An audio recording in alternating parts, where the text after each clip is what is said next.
Alright, what's going on YouTube? Today we're gonna go over chapter 1063, The Only Family I've Got. It is looking wild, and we can see Cracker, he's frozen, and looks like Pudding has been kidnapped. So, I don't know if Germa 66 is the one who kidnapped her, or if it was Akiji, because it looks like Akiji has been here, because this entire place is frozen. So I would assume that it was Akiji who did this. And if Akiji really did do this, then he might be grabbing Pudding for Blackbeard in order to get more poneglyphs or in order to use her third eye for something else. Alright, so we start off with Luffy, Bonnie, and Chopper, and they're stuffing themselves with food. We get to see some more robots. So we see one in the corner. This one's like a recycler. It's like a dog that recycles food by eating it, so that's pretty cool. We get to see some new outfits. So this is going to be the drip for this island. Luffy is wearing like a SSG outfit. Looks pretty, I'm not gonna lie, it's pretty ass. This outfit is trash, but it's alright though. It's cool. This looks like the drip for the entire island. Everyone's going to be futuristic.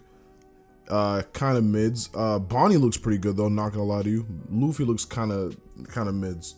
Yeah, Chopper looks pretty good. Jinbei actually looks pretty, I'm not gonna lie, Jinbei looks clean. Jinbei looks like a mafia boss or something. Alright, so we get to see another version of Kuma, and this one is a police officer or like a security guard, and he's coming straight for Luffy, and he has a laser beam that shoots out of his mouth, and Luffy's trying to counter, and Bonnie basically won't let him because that's her father. So we get to see Bonnie with Kuma when she was younger, and it actually looks like Kuma's younger in this photo as well. That's pretty cool to see. And we can also see that Kuma's wearing some type of robe, and we know that Kuma used to be like some type of king for some type of kingdom, so that actually makes sense. And then Luffy tells Bonnie to get out of here because it's not really her dad, it's just a pacifista. So then we skip to the new world and we got Law, and he is in trouble. And this is going to be the most interesting part of the chapter. So Law is in trouble with the rest of his crew. They've all been switched into different genders. So basically a bunch of people have been affected by Doc Q's ability, and Law mentioned something very interesting. He says, "It'll be fine. Our clashes with the Emperors have taught me something. Devil Fruit powers can be countered if you use a great deal of haki." This is something I emphasize a lot when talking about Law and comparing him to characters like Zoro and stuff like that. I always emphasize that haki is usually going to matter more unless your name is Blackbeard, which we're going to see in a minute. You might get to see some great haki feats from Law because fighting Blackbeard is going to be one of the worst matchups for Law. Doc Q says he expects no less from a pirate worth 3 billion, and it makes sense. I don't think any of Blackbeard's commanders are as strong as Law, but I do think Blackbeard is definitely stronger than Law. So we get some fruit reveals, and Doc Q has the sick fruit, so basically he can turn and make people sick and give them any disease. So we see Law explaining the fruits, and he says superhuman strength, bizarre contagions, and teleportation. So it looks like Van Auger can actually do some sort of teleportation. We also get to see Burgess, and he has the buff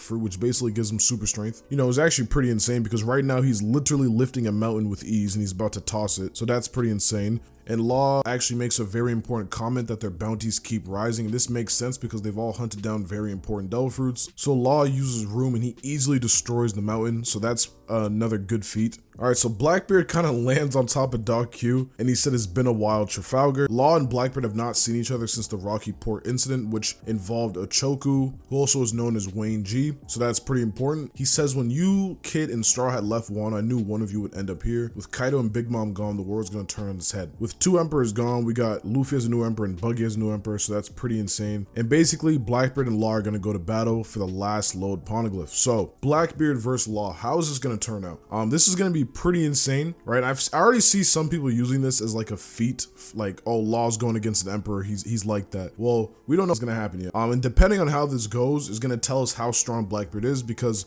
Big Mom, Kaido, Shanks, they would probably destroy Law 1v1. I'm expecting Blackbeard to be able to do the same. Rayleigh said he would lose to Blackbeard, and we saw Rayleigh go up against an admiral, so Blackbeard should be on the level of someone who can destroy Law. I don't think Law is going to win this 1v1, especially when you consider that this is probably the worst matchup Law could possibly come across, because Blackbeard basically negates all devil fruits. We already know this, right? So when you're fighting someone who relies mostly on their devil fruits, you're going to have like a huge advantage. So Blackbeard right now has a massive advantage. If he gets Law like he did Boa, he's not going to be able to pull a Rayleigh. He's not going to be able to scare Blackbeard off, because Blackbeard himself probably knows that Law's haki is not really strong enough to do this. It really does make me question how strong Blackbeard is. I do think he's around Luffy's level, because usually in the story, whenever we see Blackbeard and Luffy, Blackbeard always actually seems to be a step ahead, so he might even be stronger than Luffy. And if that is the case, then Law definitely has no chance. He's not going to win. So I'm wondering how Law is going to get out of this situation, because there's no way he wins this 1v1. And honestly, even if he does somehow manage to win this 1v1, we have to think about Blackbeard's Titanic captains, and honestly, even one of them could destroy all of Law's entire ship. So Law is really by himself right now. I really do feel bad for Law. I wonder what's going to happen, and I can honestly see that Blackbeard takes his rubbings and Law is spared. I don't think Oda is going to kill him off, but who knows? Honestly, I don't think he is, because Oda doesn't kill people, and of course he probably wouldn't kill Law because that's one of the main characters. So I doubt he would kill Law, because he doesn't even kill side characters like that. So it's going to be interesting to see how Law gets out of this one. Hopefully he finds a way to escape and tries to get out of there. But yeah, if they actually go toe to toe, then Law is definitely going to lose. And I wonder if anybody's going to come and save Law like really saved Boa, because he needs that right now. But you guys let me know what you think is going to happen next chapter. Who do you think is going to win, Law or Blackbeard? Leave a comment down below, and I'll see you guys in the next chapter. Peace.